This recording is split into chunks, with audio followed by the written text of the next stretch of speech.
नमस्कार दोस्तों, आज मैं आपको जया एकादशी व्रत में सुनी जाने वाली गणेश भगवान की कहानी सुनाने जा रही हूँ। प्रेम से बोलिए गणेश भगवान की जय हो, विष्णु भगवान की जय हो।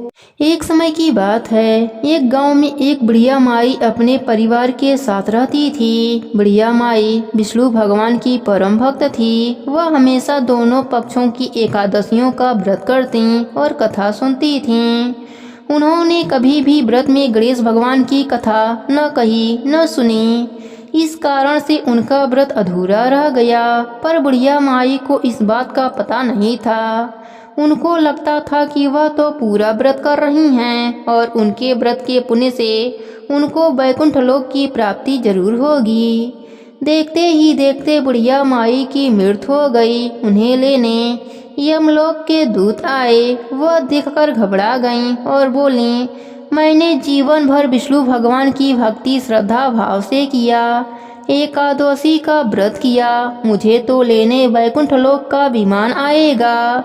मैं आपके साथ नहीं चलूंगी। इतना कहकर बुढ़िया माई रोने लगीं और विष्णु भगवान को पुकारने लगीं। विष्णु भगवान गरुड़ पर सवार होकर बुढ़िया माई के पास आए और बोले, बुढ़िया माई, तूने तो पूरी श्रद्धा से व्रत किया, पर तुमने व्रत में कभी भी गणेश भगवान की कथा न कही न सुनी। इसी कारण तेरा व्रत अधूरा है। बुढ़िया माई विष्णु भगवान से जीवन दान मांगने लगी ताकि वह एकादशी का व्रत करके उसका पूरा पुण्य प्राप्त कर सके। इस प्रकार बुढ़िया माई को विष्णु भगवान ने 2 साल के लिए फिर जीवित कर दिया।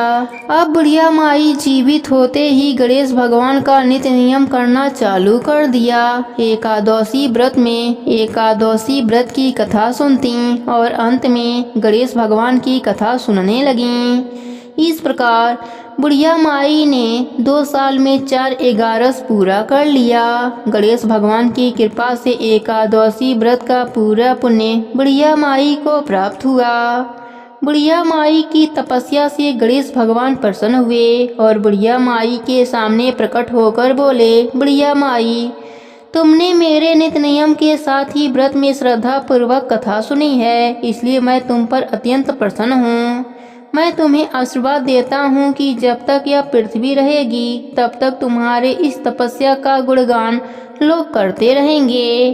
साथ ही एकादशी व्रत में तुम्हारी इस भक्ति की कथा को जो भी मनुष्य प्रेम पूर्वक सुनेगा उसको व्रत का संपूर्ण फल प्राप्त होगा। गणेश भगवान बुढ़िया माई पर प्रसन्न होकर बुढ़िया माई का घर अन्न धन से भर दिया। साथ ही रिद्धि सिद्धि का वास करके अंतर ध्यान हो गए। 2 साल बीतने पर बुढ़िया माई की मृत्यु हुई। इस बार उन्हें लेने वैकुंठ लोक का विमान आया। बुढ़िया माई को पूरे मान सम्मान के साथ वैकुंठ लोक ले जाया गया।